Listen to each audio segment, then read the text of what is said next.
Bonjour et bienvenue sur la chaîne J'affiche complet, la chaîne qui aide les loueurs saisonniers et les gestionnaires d'hébergement saisonnier à devenir des entrepreneurs sereins et ultra rentables. Aujourd'hui, on va parler d'un fait d'actualité, les hôteliers qui ont un changement sur le nombre d'étoiles.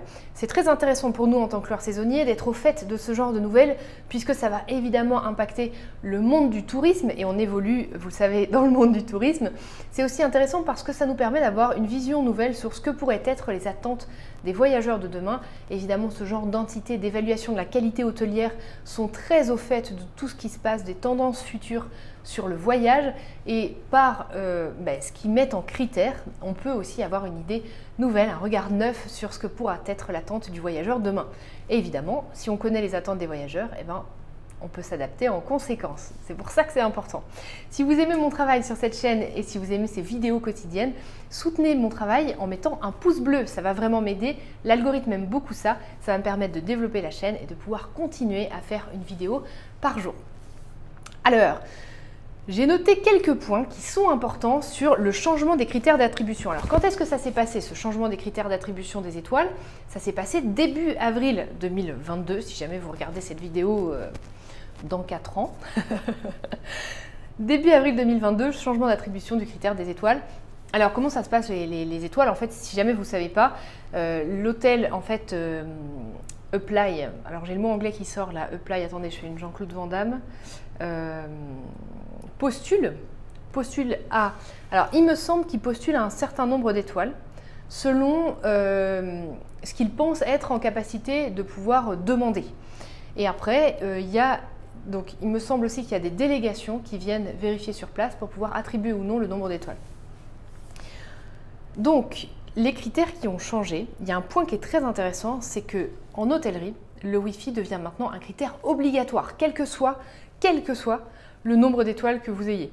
Donc, évidemment, nous, on n'est pas hôtelier, mais déjà, c'est intéressant de se dire, ok, pour demain, un hôtel qui a de 1 à 5 étoiles devra forcément avoir le Wi-Fi. Donc, ça nous remet en question, nous, en tant que loueurs saisonniers, si nous, on n'a pas le Wi-Fi dans nos appartements, mais clairement, on est sur le carreau. On est sur le carreau parce que le voyageur souvent nos voyageurs, ils oscillent entre hôtellerie, location saisonnière, selon les villes, selon les moments, les circonstances du voyage. Le voyageur, il va s'attendre à ce qu'il y ait du Wi-Fi. Ça va vraiment faire partie des critères absolument incontournables de toute location, qu'elle soit hôtelière ou saisonnière. Donc, le Wi-Fi n'est plus optionnel pour toutes les catégories d'hôtels. Et si les tables ou les bureaux étaient déjà imposés, alors excusez-moi, j'ai ma prise de notes, hein. Je vous avoue, je n'ai pas appris par cœur le changement d'étoile hôtelière. J'ai mes petites notes, mais en plus ça va me permettre d'être sûre de ne pas vous dire de bêtises. Et ça, c'est quand même pas mal. Donc, ce que je me suis noté, c'est que si les tables ou les bureaux étaient déjà imposés pour décrocher des étoiles, il fallait avoir au moins une table ou un bureau dans la chambre. Maintenant, les espaces de coworking ou les espaces de travail nomade sont aussi pris en compte par le classement. Donc ça, c'est intéressant parce qu'on se rend compte aussi que la façon de travailler a changé et que ça peut aussi correspondre. En fait, ce que ça va faire, ces espaces de coworking ou de travail nomade, ça va permettre à l'hôtel de gagner des points. Ah oui, c'est ça que je ne vous ai pas précisé aussi, c'est un système de points. Plus vous avez de fonctionnalités valorisées par le système, plus vous gagnez des points et plus vous pouvez monter en étoile. Donc, les espaces de coworking ou travail nomade vont faire gagner des points. Ce qui veut dire que pour eux, c'est aussi une tendance structurelle. Tout ce qu'on voit lié au co-living, le fait d'avoir des endroits pour pouvoir vivre et travailler en même temps, c'est vrai que moi, j'étais pas hyper convaincue par ces histoires de co-living, hein, je ne vous le cache pas. Et au final, on a Kelly dans l'équipe qui a passé là un mois environ dans un espace un peu comme ça, co-living, avec un espace de vie et un espace pour travailler en commun. Et elle en est plutôt très contente. Donc ça me fait dire que ça peut être intéressant. Et le fait de voir que pour les hôtels, ça fait gagner des points, c'est aussi intéressant. On ne peut pas nier que voilà, ça risque d'avoir de l'importance dans le futur. Un autre point qui est important, enfin qui est nouveau dans ce classement des étoiles, la possibilité d'emporter son petit déjeuner ou de le consommer en chambre, ainsi que le check-in dématérialisé, vont s'imposer comme des nouveaux critères optionnels faisant gagner des points. Donc ça veut dire que, qu'est-ce qu'on se dit là? Ça veut dire que pendant tout ce temps que les hôtels nous disaient que nous, en tant que loueurs saisonniers, on faisait des check-in dématérialisés et que eux, non, il y avait de l'accueil, etc., c'était quand même beaucoup plus qualitatif, Et bien maintenant, les hôtels, ils vont gagner des points en ayant du check-in dématérialisé. Ce qui veut bien dire qu'on a bien remarqué que c'est une attente. Parfois, il y a des personnes qui ont peur en location saisonnière de faire ça. Je pense notamment à vous qui êtes peut-être à la tête d'un gîte ou d'une maison d'hôtes. Parfois, on me dit « Oui, mais Élise, c'est pas, l'accueil n'est plus là, c'est pas le même esprit. » Je suis d'accord à 1000%. C'est pas la même chose. Mais il en reste pas moins vrai qu'on peut avoir des voyageurs qui sont contents de ça. Donc même si nous, on est dans l'accueil, et c'est extrêmement positif, on peut aussi avoir des gens en face qui ont envie d'être dans la tranquillité ou la solitude, ou qui sont très chargés et qui sont vraiment dans une situation de timing serré. Et dans ces cas-là, ça peut être une option en plus qu'on propose.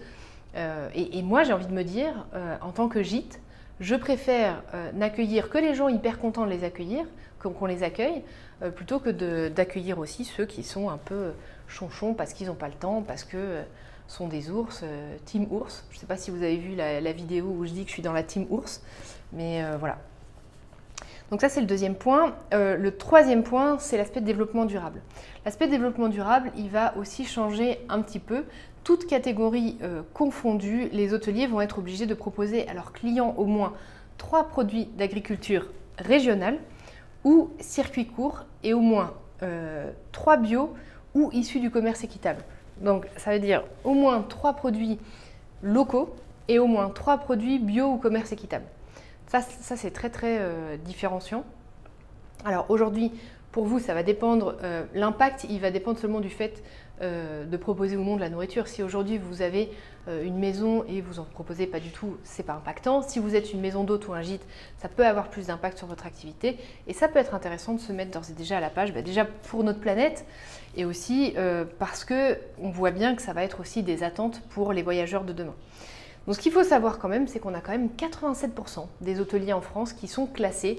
Donc toutes ces évolutions-là, tous ces changements-là que je viens d'évoquer, ça va toucher une part énorme du parc hôtelier en France demain, c'est-à-dire quasiment la totalité, 87%. Voilà, 9 hôteliers sur 10 vont être touchés par tout ce que je viens de vous partager là. Donc ça va vraiment être des impacts qui vont être massivement implémentés en hôtellerie en France.